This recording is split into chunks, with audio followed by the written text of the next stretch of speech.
बाढ़ से पूर्व तैयारियों का स्तर इतना ऊंचा दिखता है कि मानो डूबने वालों को तिनका का सहारा मिल रहा हो, लेकिन हालात फिर से वही जस का तस बना रहता है। बाढ़ की विभीषिका से हर वर्ष बिहार का कई जिला पूरी तरह से प्रभावित हो जाता है।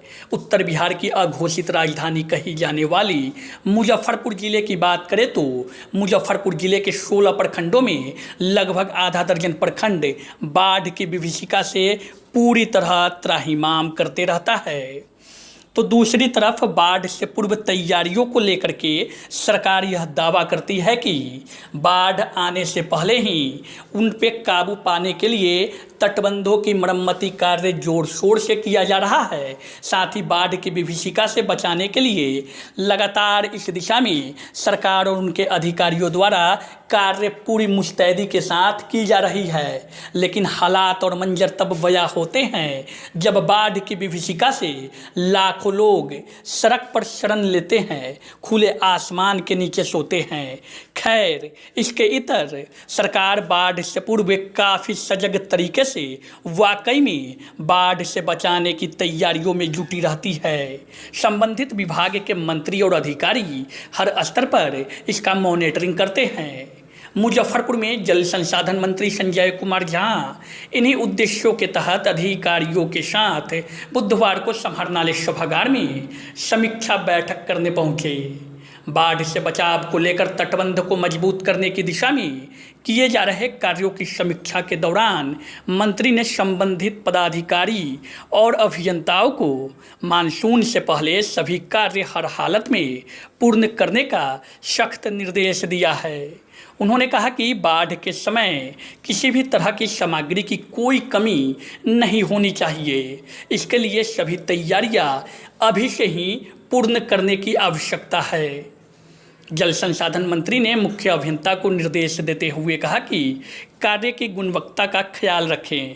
उन्होंने कहा कि गत वर्ष जून माह में ही तटबंधों पर नदी का दबाव तेज हो गया था। ऐसे में इस साल कटाव रोधी कार्य युद्ध स्तर पर चलाकर ससमय पूर्ण करें। मंत्री ने सभी स्लूइस गेट की मरम्मती को लेकर के संबंधित पदाधिकारियों को सख्त निर्देश दिया है ताकि पानी का रिसाव न हो सके।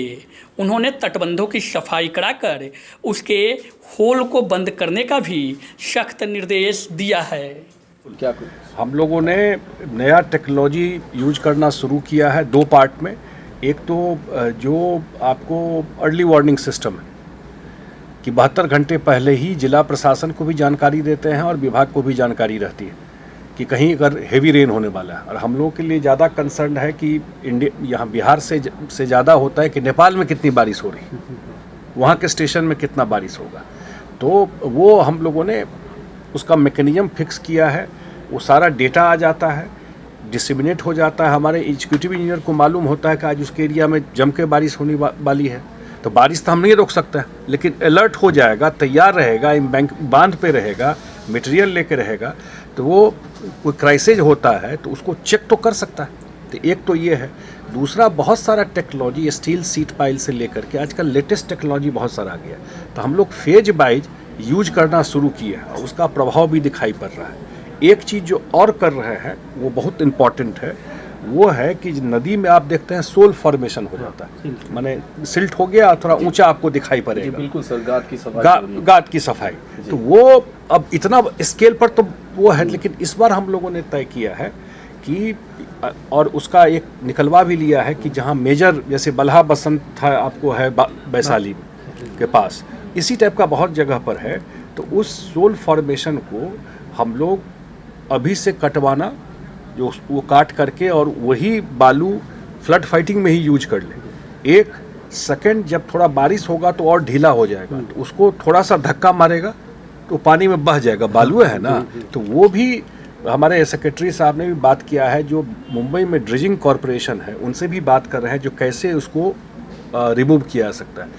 तो नदी जहाँ बिल्कुल सकरा हो गया है, अब वो सोल वाला काम अगर हो जाता है तो ये पहली बार ये सब काम कर रहे हैं हम लोग, तो आपका पानी का फ्लो ठीक हो जाएगा। आज के मीटिंग में जितना काम हम लोगों ने टेकअप किया है, क्योंकि है तो डिमांड और काम अगर वो करेंगे तो बहुत बड़ा है, लेकिन जो प्रायोरिटी था सरकार में काम करने का, अब एक जगह हमको अभी बता रहे थे कि वहाँ काम नहीं करने दे रहा है, कोई तंग करता है। जो हमको यहीं से कुछ लोग जो आपको यहाँ के रिप्रेजेंटेटिव हैं वो लोग आकर के बोले, फिर मैंने बात किया कि कैसे उसको रिजॉल्व होगा। तो एक आपको जो है जो पूरा आपको ये जो हाईवे है आपका, हाँ 4 लेन के पास वो आ जाता है, वो जो समस्या है, तो वहाँ कुछ लैंड एक्विजिशन से रिलेटेड इशूज है, तो उसको हम लोगों ने आज पूरा डिस्कस किया है जो कैसे वो रिजॉल्व होगा। यहाँ जो प्रशासन में भी लोग हैं उनके जो देखते हैं इस चीज़ को, शायद उतना उनके रडार में नहीं था ये चीज़ कि इसको प्रायोरिटी पर करना चाहिए, तो आज उनको रडार में लाया है कि भाई जल्दी कराइए इस काम को, नहीं तो एक आदमी गड़बड़ कर दे और डिले कर दे और उस चक्कर में पूरा प्रोजेक्ट फंस जाए इतना काम होने के बाद। तो वो एक टाइम फ्रेम दिया है, 3 दिन के अंदर वो सारा रिव्यू करके बताएंगे।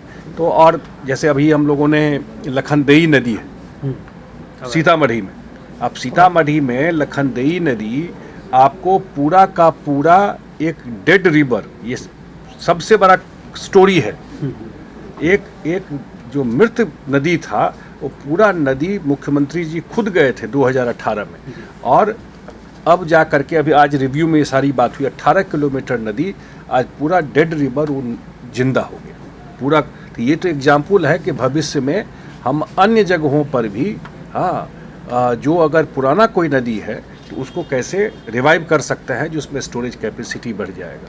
या नेपाल बॉर्डर के पास भी जो टैगिंग का काम है, जैसे वाल्मीकि नगर बराज ही है, वो 68 ईस्वी का बना हुआ, 50 साल से ज़्यादा हो गया। तो हम लोगों ने कहा है कि 50 साल से ज़्यादा हो गया, उसका हेल्थ कंडीशन कैसा है, तो वो सारा वो भी हम लोग आने वाले टाइम में उस बराज का भी एक पूरा स्टडी कराएंगे, उसमें और कोई करेक्शन करना है, कुछ और चीज़ करना है, यही सब डिस्कशन। इस बार सुने सर